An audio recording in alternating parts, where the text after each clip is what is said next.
Pessoal do sexto ano, mais uma videoaula, né?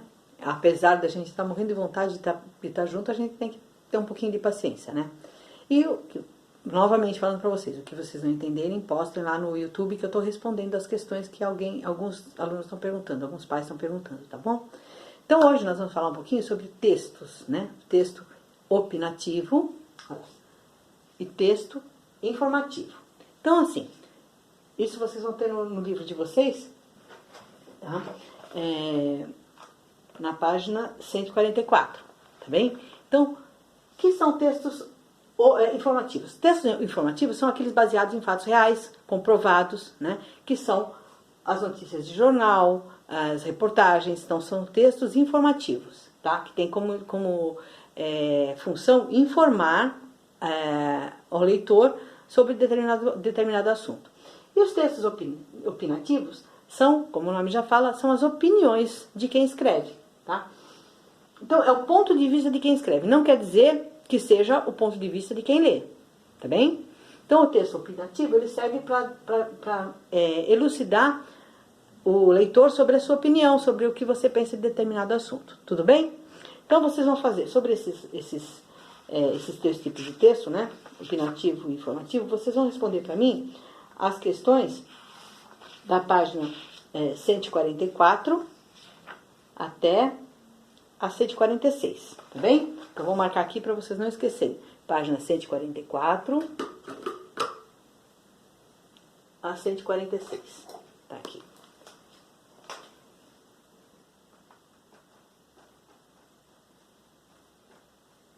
Tá bem? Tá?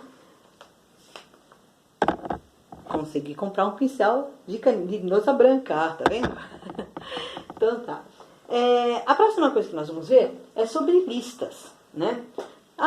Todo mundo sabe fazer uma lista. Sim, todo mundo sabe fazer uma lista. Mas quando você tem que fazer uma lista, num texto, dentro de um texto elaborado, né? Um texto opinativo ou um texto informativo, você tem que fazer uma lista. Então tem algumas coisas que nós precisamos obedecer para fazer essa lista. Primeira coisa é o alinhamento, ou seja, uma coisa debaixo da outra, tá certo? Então, por exemplo, aqui eu fiz uma lista de mercado. Comprar pão, leite e açúcar. Tudo bem? Tudo bem. Eu usei um travessão, né? Ou um if, né? Na verdade, para marcar o começo dessa lista. Eu preciso ter um paralelismo. Então, olha, pão, leite e açúcar. São todas coisas que eu compro no mercado, não é isso? Eu coloquei 3 substantivos, pão, leite e açúcar. Agora, como eu quebraria esse paralelismo, né? Se eu colocasse uma coisa, outra coisa, eu poderia quebrar o paralelismo. Quer ver? Por exemplo, pão, leite e açúcar, levar a roupa na lavanderia. Aí haveria o que eu chamo de quebra de paralelismo. A gente só vai lembrar do paralelismo quando houver uma quebra. Então, o quê? Pão, leite, açúcar, substantivos, coisas que eu preciso comprar. Agora aqui, ó, levar a roupa na lavanderia. Levar é um verbo. Então, houve uma quebra de paralelismo, tá? Então, isso vocês vão ver que tem alguns exercícios que vão explicar sobre isso, que vão falar sobre isso, tá? Então, vocês vão ter que observar isso, tá bem? Então, olha, pontuação, tá? O outro item que nós temos é observar a pontuação. Eu preciso colocar vírgula aqui? Posso colocar, ou ponto e vírgula no caso, né?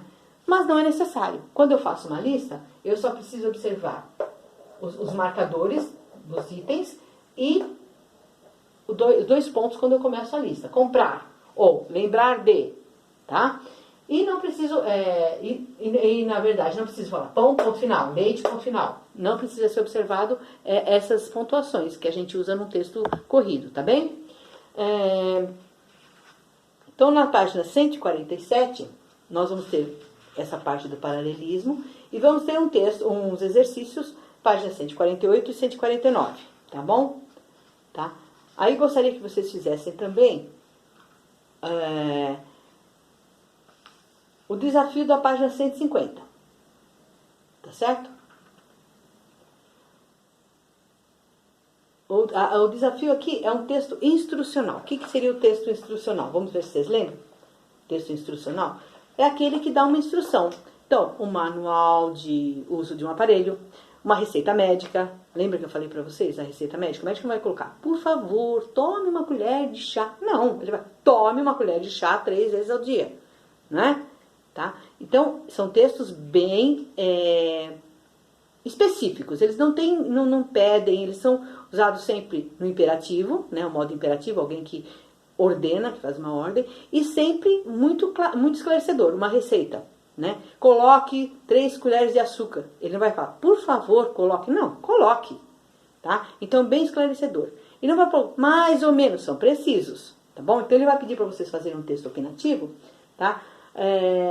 Um texto instrucional, aliás, tá? E usando alguns elementos, tá? Na página 150. Então, eu espero que vocês possam fazer esses exercícios, tá bem? E vou já adiantar um pouquinho da próxima aula, porque, na verdade, hoje nós teríamos 2 aulas. Então, para seguir o nosso cronograma, nós vamos ter que dar uma corridinha, tá bem? E eu espero que vocês possam acompanhar. Essa videoaula é para explicar alguns tópicos da aula que vocês devem estudar, tá bem? Então, eu sempre vou colocar as páginas e eu espero que vocês possam estudar os tópicos, certo? Então, olha, nós estamos falando de adjetivos na outra aula. Vocês lembram disso? Então, nós vimos adjetivos, locução adjetiva, tá? E adjetivos pátrios. Lembram disso? Hoje nós vamos falar um pouquinho mais sobre adjetivos. Tá aqui, ó. Deixa eu pôr a minha folhinha aqui para cima, para vocês poderem enxergar melhor. Então, olha. Os adjetivos, eles podem ser também objetivos e subjetivos. O que é objetivo? Uma coisa direta, né? Clara. Subjetivo é aquela coisa que, digamos assim, dá uns atalhos. Então, olha, por exemplo, um adjetivo objetivo. Livro novo. Tá? Caneta preta. Vocês estão vendo, é objetivo isso, né? Subjetivo, moça pensativa. Eu acho que ela está pensativa. Ou seja, quem está dando adjetivo pensa daquela forma, né? Moça orgulhosa. Tá? Então, ele é mais ligado ao psicológico, tá bom? Então, da mesma forma que eu tenho os objetivos, eu vou ter as descrições, os adjetivos, né? Eu vou ter as descrições objetivas e subjetivas. Então, por exemplo, uma descrição objetiva.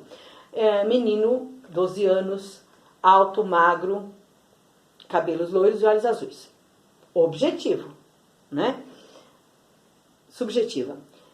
Menino pensativo, tristonho, preocupado com a sua vida escolar.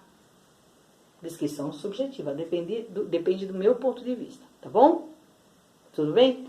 Então, espero que vocês entendam, que vocês possam fazer esses exercícios. E nós vamos estar vendo uma maneira de corrigir esses exercícios, tá bem?